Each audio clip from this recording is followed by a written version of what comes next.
Hi, I'm Andy. And I'm Princess Leia Rich. He's my little horned monster. I heard him say in a voice so gruff, I wouldn't eat you 'cause you're so tough. And as we've established, I am that bitch. Are you the bitch she's singing about? I didn't know she sang. I thought she rapped or whatever.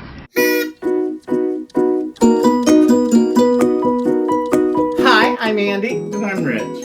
And this is Get Gaming, the channel by two gamers with a Y for Gamers with or without a Y. That's exactly right. And today we bring you a very festive video. Welcome to, here it is, finally, yearly math. This is the moment that I know I've been waiting for.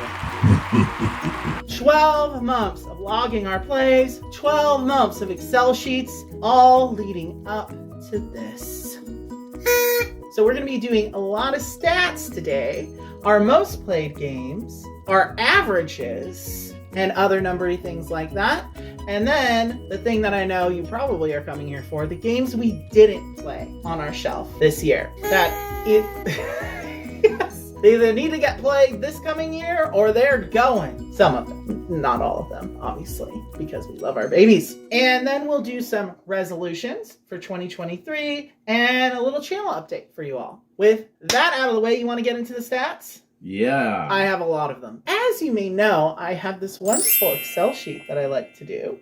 So it took me quite a while to put this all together because it's kind of confusing. So I want to reiterate something that I mention every now and again, that there are the stats that me and Rich played together because, well, do you want to talk about this a little bit, why I do the stats differently? You want me to talk about how we sometimes don't play games together and you play games by yourself? Yes. And that's okay with me? As long as we're on the same page about that. So there's like 3 different types of stats. There's our table time, my solo table time, and then the online time. And I know a lot of people don't like to count their BGA stats, and I'm not going to name any names. Jamie!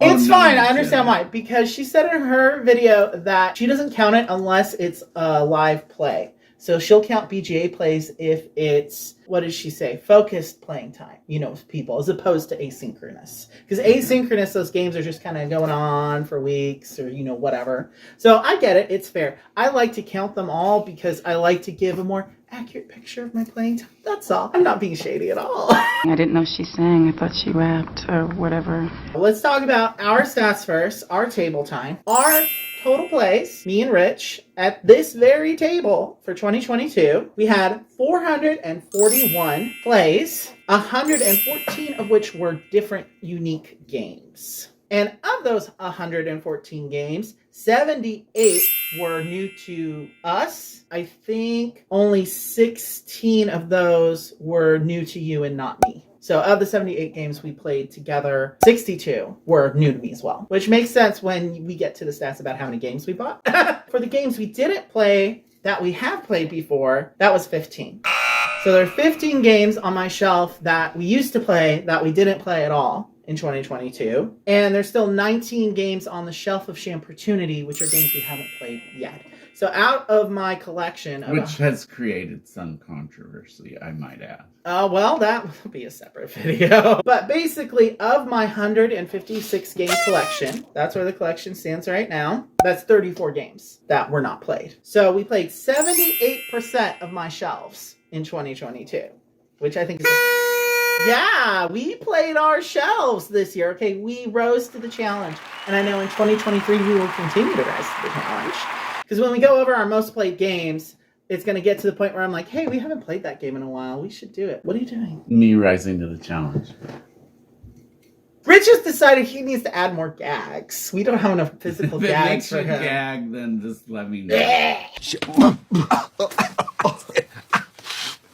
So I wanted to go over some averages because I think this gives you a better sense of how our plays kind of go. So our average plays per game was 4. So That makes sense. That's not too bad. Could be better, but we're playing games more than once. Because of the 114 games, 49 we only played once, and 20 we only played twice. So it's about a little The under only half. ones that is like when we do that, the only time I feel regret that's my credo. No regrets. You have no regrets? Like not even a single letter? Is if took a lot to learn the game, and then we don't play it again, and then it's like I have to learn it all over. Like again. Iki, we only played twice. Castell, we only played twice. Spirit Island, we only played 3 times, which is surprising considering I got you to play it 3 times this year. That game. But Rajas, we played 10 times. Oh, so yeah, you're really into that one. So we had an average of 8 games per week, and that's an average of 1.2 games per day. So we're playing more than a game a day in the year of 2022.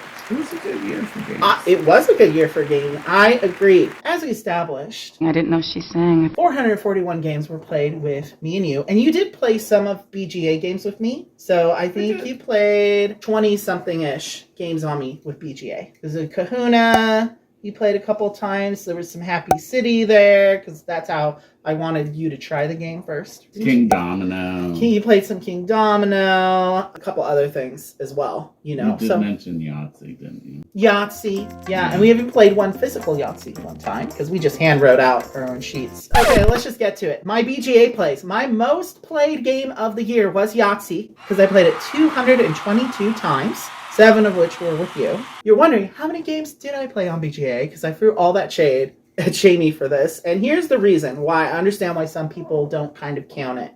They don't think it's focused play time because it's kind of compulsive when you're playing online a little bit. I never said I was a role model.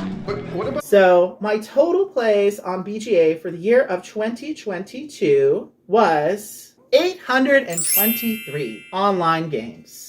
Which doesn't include app games because I played 159 games between Onirim and the Gotchum Clever app. Yeah, that's a lot of online games. That's twice the amount that we played physically at the table. Well, I know why you do this. Are you the bitch? How this happens.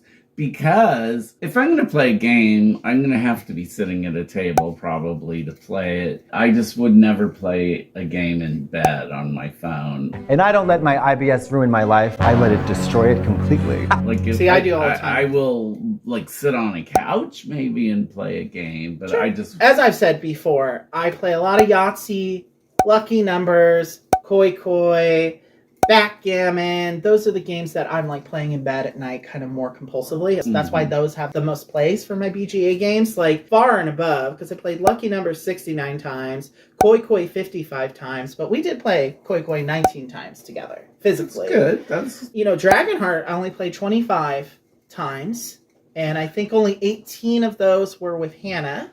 So at least 7 of those were with you. And we only played the physical copy of it twice. Right. So we haven't even had it that long as a physical copy. Some of our most played games for when we were playing at the table, I mean, our most played games at the table were the legacy games.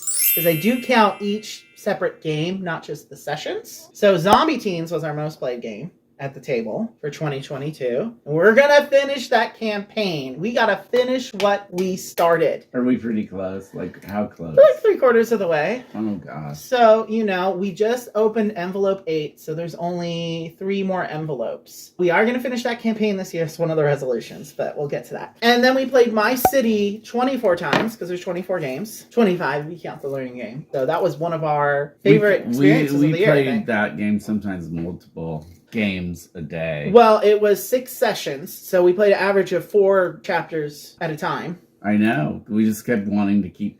It So good. was very... Very addictive. Contagious, yes. Contagious, yeah. Addictive.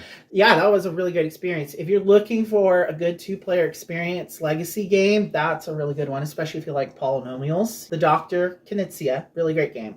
Our most played game physically at the table that wasn't a legacy game was Koi Koi, which I already mentioned. And then Happy City, we played 17 times, and that was all in the first half of the year. Then we also played Sushi Go Party 17 times. We only played Cafe 14 times, which I was surprised it was that low, but it was still in the top 5. And then Q-Birds we played 13 times. Tussie Mussy we played 13 times, which makes sense because we're always taking it to every game day that we go to. I already said Rogers of the Ganges 10 times, and Say Anything, our go-to party game. We played 10 times. And we also played Wild Space 10 times, which was one of our great discoveries of this year. Mm-hmm. That was towards the second half. Yeah, so it was more of the lighter games in the first half of the year, and then we started getting into some heavier games in the second half of the year, because we discovered Rajas, Creature Comforts, The Castles of Burgundy, what other heavier games did we play in the second half of the year? We were playing a lot. I mean, it depends on what you consider a heavier game. What about, like, there's the Bloody Inn. Not really heavy, but... Yeah, not super. It was a little crunchier. I just mean, like, we were playing super light games in January. Like, January was, I think, one of our best months. Because January last year, we played 58 games, which was the most we played of any month. And I think the one we played the least was November, because we were gone for half of it, pretty much. And the summer was kind of light here and there. Like, June was the second least. Because we only played 24 games in June because the channel was launching. I guess we were busy with that. Probably that reason. Yeah. But it was still kind of evenly spread throughout the year. So it's really interesting looking at those kinds of things. And just in case you're wondering, I should mention this now. How many games did we buy in 2022? Do you want to wager a guess? I have no idea, but I would guess it took me some figuring out to sort through. And 30? I don't know. Is that too many? 69. You can, but I never said I was a role model. What about 27 of those were small box games and button shy games. Yeah, you did get a ton of. So that was kind of the middle of the year. Most of my purchases were either towards the beginning of the year or towards the end of the year, other than the button shy stuff. So I thought that was an interesting metric. Of the games that we played in 2022, 57 we don't own of our new games. Because I haven't gone over my solo stats yet, but just for reference, I played 263 solo games. Some of which were online, but a lot of my BGA plays, because I played 105 unique games on BGA, and 59 of those were new to me. So most of the new games I tend to play are often on BGA, if it's not something we bought. I think at least 27 of those 69 games were things we had already tried on BGA, and I decided, we should purchase these. So I have been doing what I'm always saying in every video when I talk about BGA games, I should just own a physical copy of this. Well, I am buying physical copies of them when I'm good and ready. And so there are some combined stats. There's quite a bit of overlap between even the solo plays, because there's a lot of games we play together that I play a lot solo, like Cafe. So if you consider my solo plays... You play Cafe solo? Yeah, a lot. I didn't know that. I didn't even know you could play that game solo. Yeah, it's the same as just playing with another person. You have to just discard more cards. Okay. But yeah, that was my most played game that wasn't Yahtzee or Koi Koi when you kind of combine the stats together. Right behind that, well, obviously I played Orchard, Sprawlopolis. Those are my big solo games. Those are the only ones that beat Cafe out. And then behind that was Kahuna and Patchwork, Tussie Mussy, and Wild Space. So it kind of... when you combine it all together, it kind of overlaps pretty well with the games we played together. So, pretty much, yeah, mostly. It was interesting to see that how much overlap there is. And it makes it kind of hard to compute the stats sometimes and to kind of give you guys an idea of where each of us are kind of spending our time. Because obviously, at this table, I was playing, I would say, over half. Because there's about 800-ish games on BGA. 400-ish games with you, and 250-ish games just at this table. There's a little bit of online overlap with some of those, but not a lot. For the solo, that's more than half is not online when you think about it, because that's like, well, it's still kind of half and half, because that's like about 800 to 800. So 50% on BGA. Kind of how that goes. Well, good. And so if you're calculating all that, for me, I was averaging 7 plays per game when you combine the stats together, and about 141 plays per month when you factor in the BGA stuff. So I played 248 unique games in 2022, 163 of which were new to me. Okay. That's a lot of games.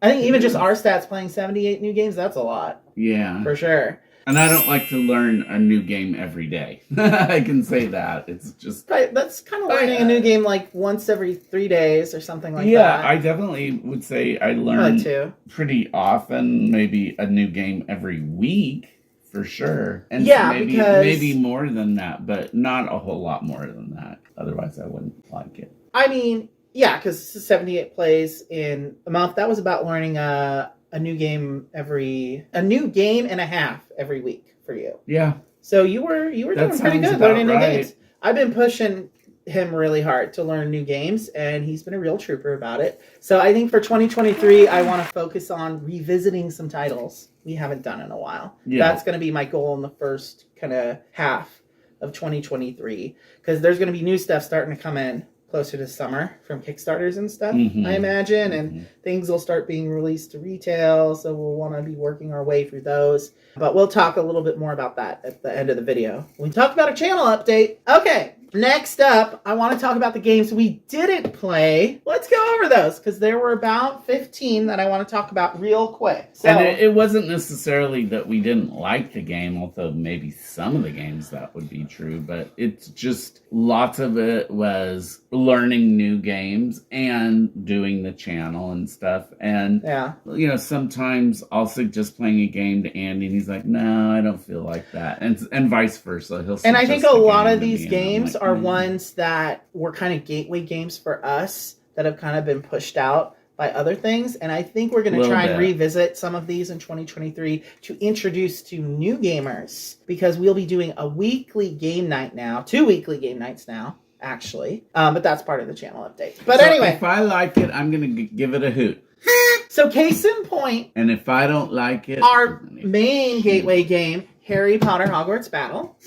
Yeah, this is a good example of it too. We're never getting rid of this game. We just need to play it again. It's just been a while. And, the J.K. Rowling turf thing left a bad taste in our mouths. I'm like, But she already got her money for this, long before that all came out. So, And she probably had not that much to do with developing the game anyway. I'm sure she's still getting the money licensing, Right, but, of course. So I'm not suggesting you go out and buy this game unless you get it used, because we don't want to get any more money, okay? And then this one... it's still a good game. Great game. It was our big gateway game. That was the game that did it for us. That really got us into the hobby. So, And I was surprised we didn't play this game, Four Gardens, in 2022. I could have sworn that we did. Literally. It was 2021. I guess it was just probably at the tail end. Because the last time we played it was with Jamila, and it was November of 2021, I think. Anyway, this one gets a hoot. Really good game. You should check it out. It has this big pagoda thing that you spin the different levels around in the middle. It's just a good table presence. Very beautiful game. I could see kids loving that. So, speaking of gateway games that we want to introduce to people, our friend Shelly was just saying she really wants us to teach this game to her for our next game day, and that is Dominion, which we did not play this or my Renaissance expansion at all in 2022, because I think we just got a little burnt out. Yeah, it was burnout. So we've had a break. So I'm thinking, oh my god, we used to play this one so much all the time. I think that's why. This Seven Wonders, Carcassonne, that was the rotation, and Takedo. Which we haven't it's played. Literally just like 4 games, pretty much, or in party games. The party games. Say anything always. What's that? Ooh, that game that's. Celia likes that she always wanted us, and it's like it never played right. The one with the little cards and you make the images and stuff. Oh, what is that? Imagine? Yeah. I forgot about that game completely. We tried so many times to play that, and it just... I was really good at it, and they weren't. That's why we stopped playing it. Oh, is that why? That is why. I recall that distinctly. I didn't remember that. Because you have these clear plastic cards with these sort of abstract sort of symbols on them, and you're trying to get people to guess your word, and it's kind of like charades, but it's difficult because it's more abstracted. They're not really super specific. I felt images. Like it needed actually more symbols. There just weren't enough cards to make certain things. They should have had a symbol of a dog or a cat. Yeah, that was a big one. Yeah. And they have one of a bird, so I don't understand why I didn't have some other animals in there, but... I know. I'd be down to try it again. I actually thought that was a fun game. Okay. Looking back on it, and I want to beat you guys again. Oh, speaking of being beaten... Castle Panic, which was Rich's... I think this was your real gateway game. The one that's got me really excited about gaming. Because this is a great co-op. The original Mac Daddy Tower Defense game, which this game is never leaving the collection because it's so near and dear to our hearts. But yeah, we should introduce this to Shelly. It's a really fun game. It's just fun. I have the Wizard Tower expansion in here. Maybe I should try and get the Dark Tower expansion. I do like the style of game. Pandemic's another one that I really love. That we discovered this year. Similar. Got it off the shelf. But what's great about this one is how in Pandemic you realize you're having to move around. The clock is ticking and the contagion is spreading, and you better, you've got to get it in containment or you're going to lose.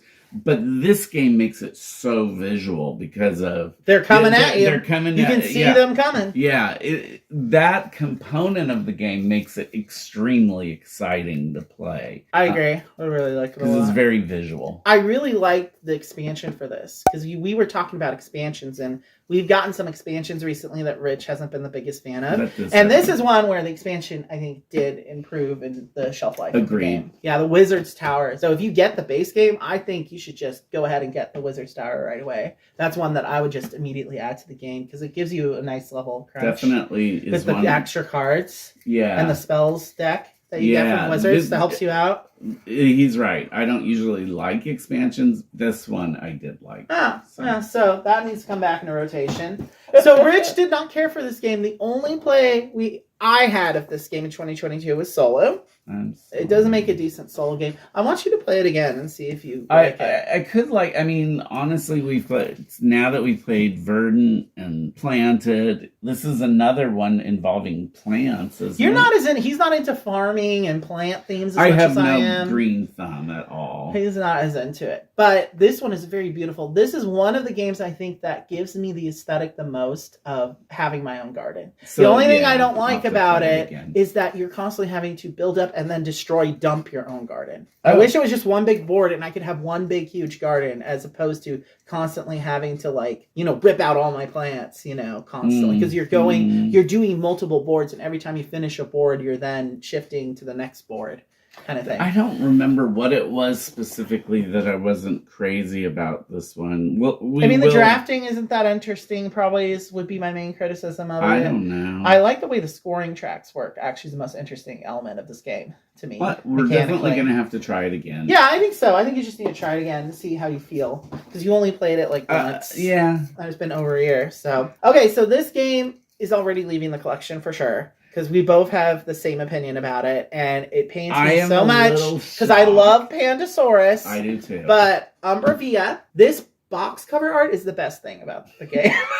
It's very clever mechanically because he managed to combine bidding, area control, and tile placement into a game. So mad props to Connor Wake, but it just didn't vibe. It wasn't vibing with me. I don't know why. And it's a messy game in terms of.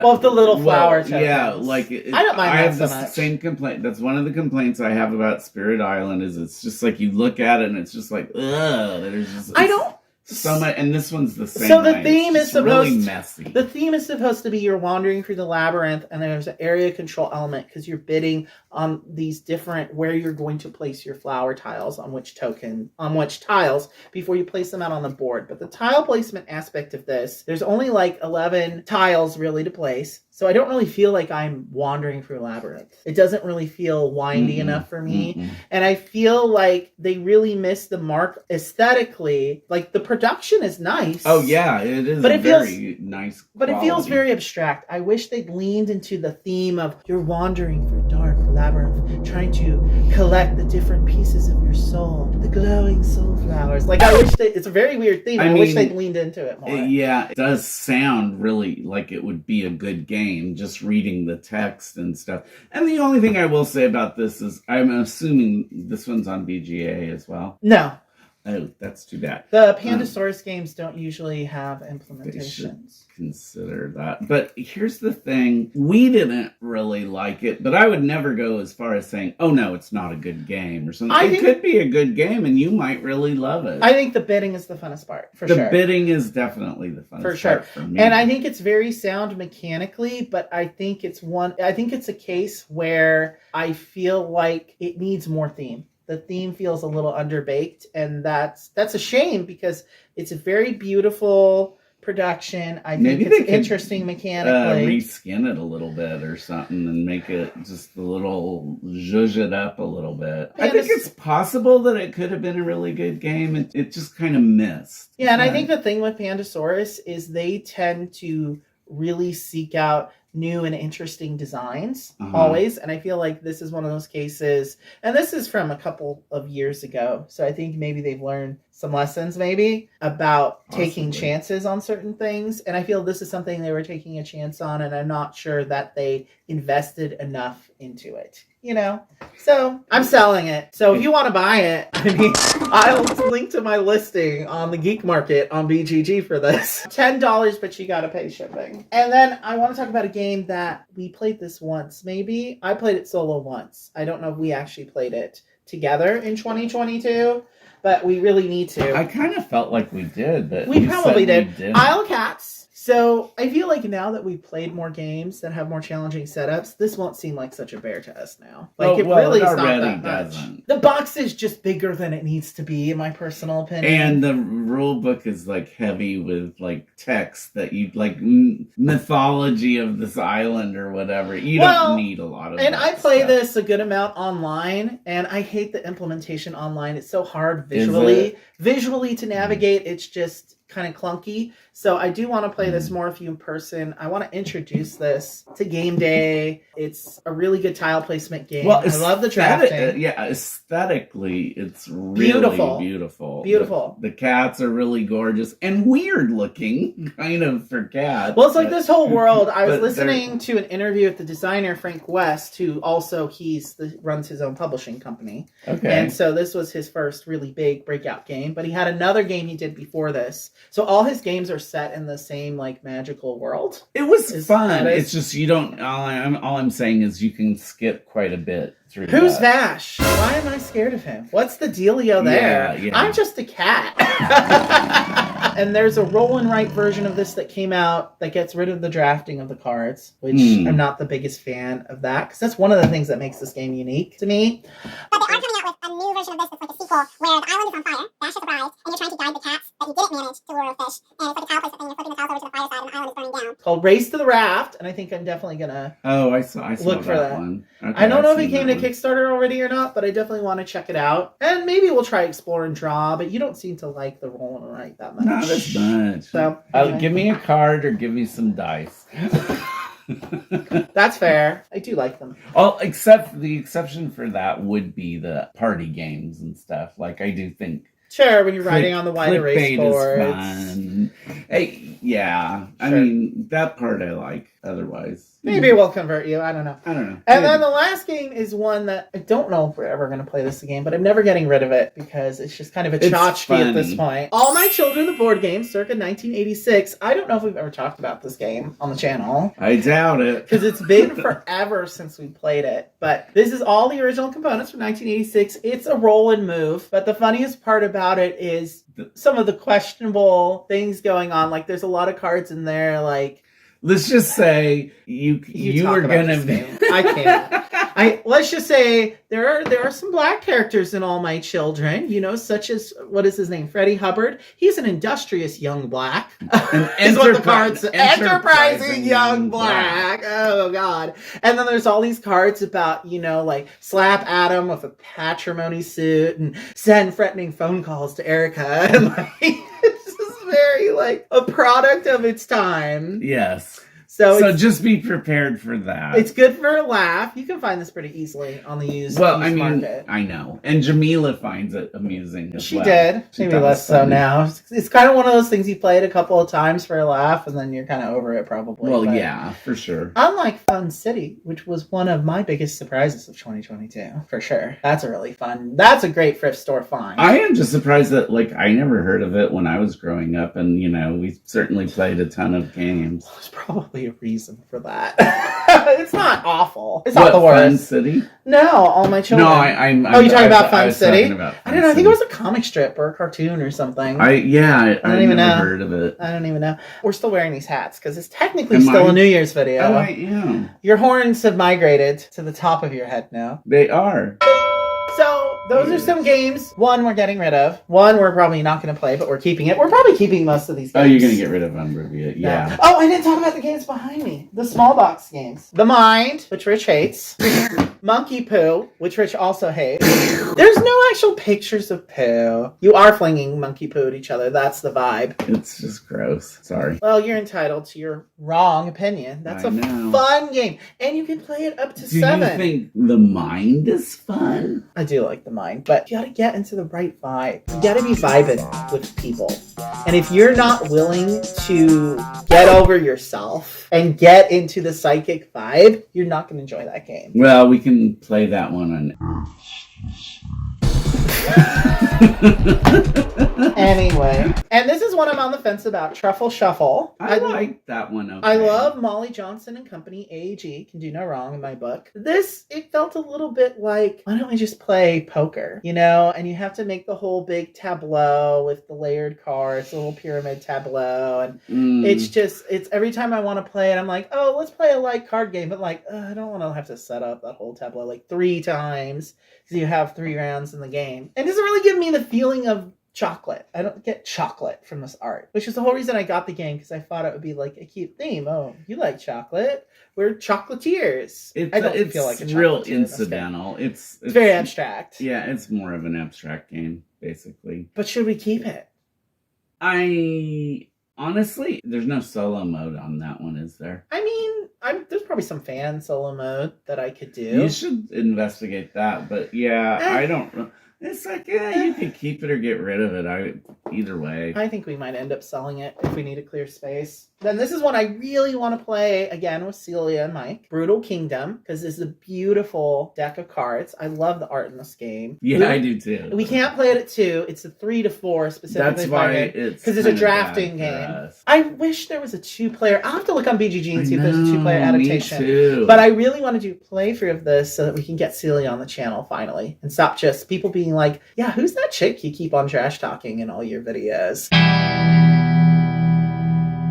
I just want her to make an appearance, you know? Even if it's only for like an intro or something. Or a tabletop and toast. We need to have her for a tabletop and toast. Sure. I think. Yeah. Sure. But I play this game with her too. Because it's really good. I liked it a lot. We definitely have to play that one this next year. We do. And then I really need to get you to play 7 Wonders Duel with me. This is such a good 2-player game. It's on everyone's top 10 2-player only lists. Really? Yes. Whoa. And you used to love 7 Wonders. I don't know why I couldn't get you into this game. I only tried once, to be honest. I think we played it at least. I'm pretty sure I played it at least twice. You think so? Yeah. Well, yeah, no, I can't remember. I played it twice. I remember, but I want to try it again with you because it's a very good head-to-head game. Kind of a race game when you think about it. I honestly don't know. I don't think that I dislike it. Okay, so you're willing. Yeah, I always did like 7 Wonders. Yeah, because all my plays this year of it were online. So this is a game that I played in 2022, but we didn't play in 2022. Yeah, okay. Well, it's me,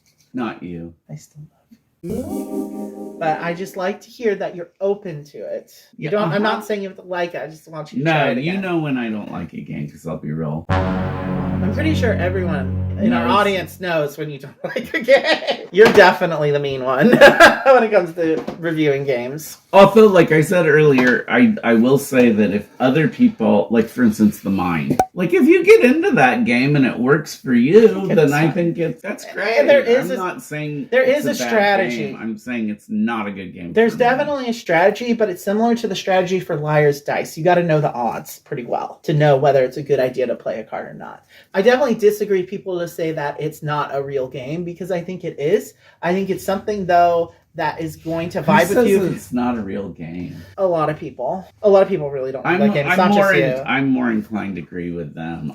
It's kind of how I felt when. Again, you're entitled to your wrong opinion. I know. So, I wanted to get to some New Year's resolutions, specifically board gaming resolutions. You know? Okay. So do you have any board gaming resolutions for 2023? Other than playing some of these games we didn't play. I mean, I can always improve my sportsmanship. But a lot of the times, it's just... You've gotten better. Sometimes I play games and I'm not really in the mood to. And then... Doesn't have the spoons. Exactly. And if I run out at any point during the game, if I run out of spoons, it's just like, I will want to quit. I just We have to start earlier in the evening. Yeah. So we start after 7. It's not going to work. Because by the time it gets to 9:30, you just get to that point of the night where you're mental energy goes away, which is valid. That's valid and fine. Well, I'll be honest, like games that I find you have to deal with major disappointment. Okay, so we were playing Meadow for my birthday, right? We just talked about this in just a couple of videos ago. And so we finally introduced it to Jamila and Shelly and finally got through a full 4-player game of Meadow. And just, when people are trying to be festive, it takes longer. It took us 4 hours. But the first half... Okay, does that... Okay, yeah. The first half took 3 hours. Once we got to the second half, that only took an hour. So it's a 2-hour game at 4. That's if you're true. focused. They finally did kind of... And they got into it. They liked it. It's just, oh man, you have to deal with so much disappointment in that game. No regrets. You have no regrets? Well, that's regrets. only part of it. Part of it is the regrets. If you don't set yourself up well in the first half of the game, that North deck comes out and you're like, I can't build any of this stuff because I covered up the stuff I need to build all these freaking animals. That's part of it. That's the regrets part. No regret. But I'm just saying, it is a game where you're waiting and waiting and waiting for certain things. Well, to come at 4, out, and it's they even just don't come out. So here's the thing I noticed in the difference between the 2-player version and the 4-player version. In the 2-player version, by the time you get to the 3rd round, you're like, are any new cards going to come out? Because when there's only 2 of you, it's not getting flushed out as much. Because in the solo game, Rover is always taking a card. Okay, guess what? I came time. up with this. I was thinking about this. So don't think I don't think about these games and like stuff. Because I did. And basically... Why would I make a board gaming channel if you I thought of a way that we could change this. Now, we'd need, we'd have to use some of your other little... game boardy trinkets or whatever. What are they called? Some of them are meeples, but I mean I have generic chips and little cubes and whatever. But basically, when you play a card, let's say the card is worth 2, you should be able to get 2 little things, and then as another thing you could do on your turn, instead of, you could maybe draft as well, but what it would allow you to do is to take and spend these little tokens to change cards. Like okay, I'm going to trade in these for cubes, and I want to get rid of this row. Or I think we could just do what you do in the solo game and just use the solo game components. The way that it works is that Rover has his own little fence posts. And there's a thing that guides you, tells you which card to remove each turn. You just randomly select them. So just taking one card out each turn, that helps flush things out a lot. I think that game seriously needs it, because otherwise you're just... Well, the expansion is coming out. Like, so that game reminds me of the old Maytag commercials. Do you remember the Maytag commercials? And there'd be the Maytag repairman just sitting by the phone, because the idea was that Maytag washers were so good that you would never have to get them fixed. So they showed the poor, Maytag salesman just sitting there waiting for the phone, and everyone's going to ring. Oh no, sorry, this isn't the pizza parlor. And it's like, you're just waiting. You're waiting, and then you wait some more. You're really hating on Meadow right now, and it's really slicing me deep into my soul.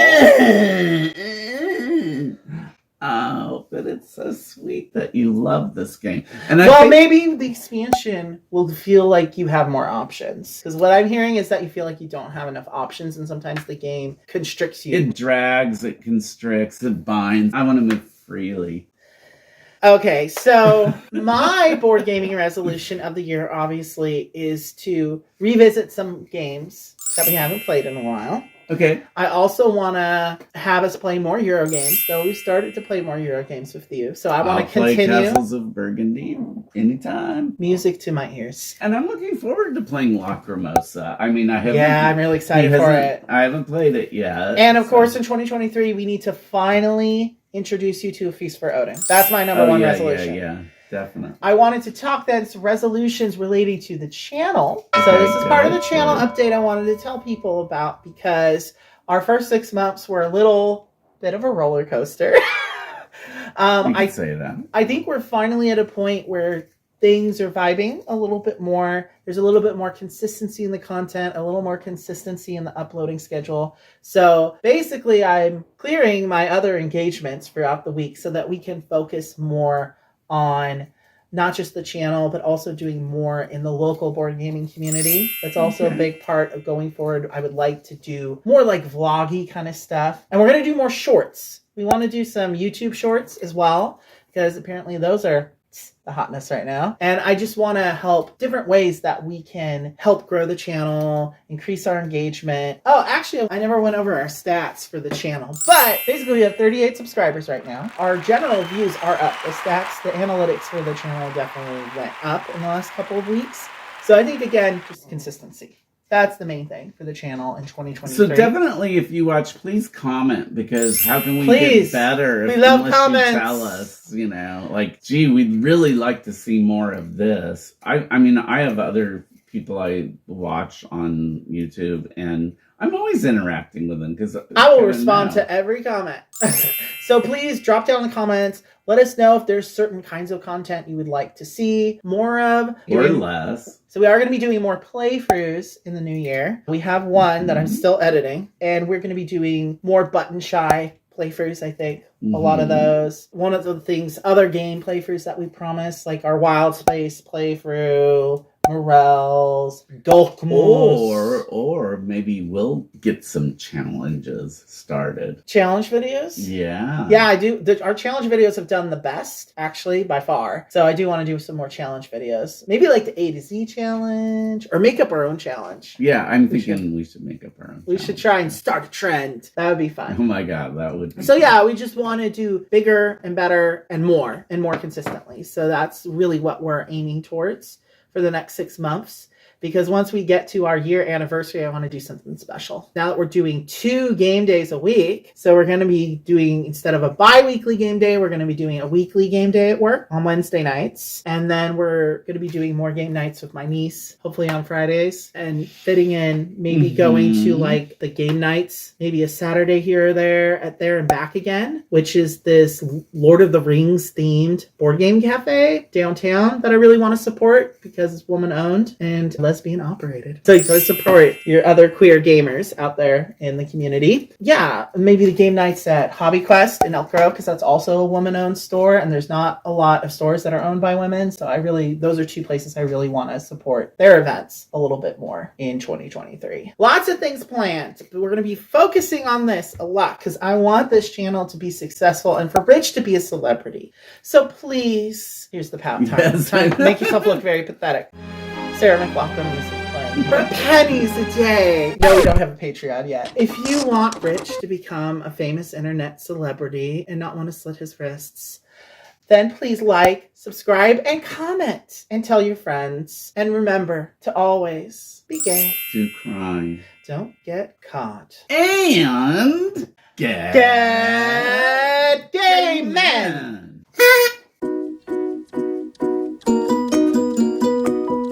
Better get ready. I will. And I'm Rich, even though I'm not going to talk. Get the pet. Get the pet. I have pep. Where's your pet? Show me your pet. Is that how you're gonna artificially create pets for yourself? Ooh, that's gone. What? Hmm.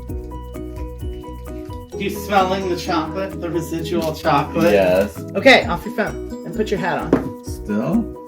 It's a New Year's video still, technically. How about I do it like this so I can look like a... No. Okay, Leia. How does that look? Honey. Oh my God, so many games. It's not that many. And I also have the small ones behind me too. Woo! And oh my God, we're gonna do this in a slightly different order because Oh my I want God. to save a He's couple of gonna these for the end. save the like really inappropriate one.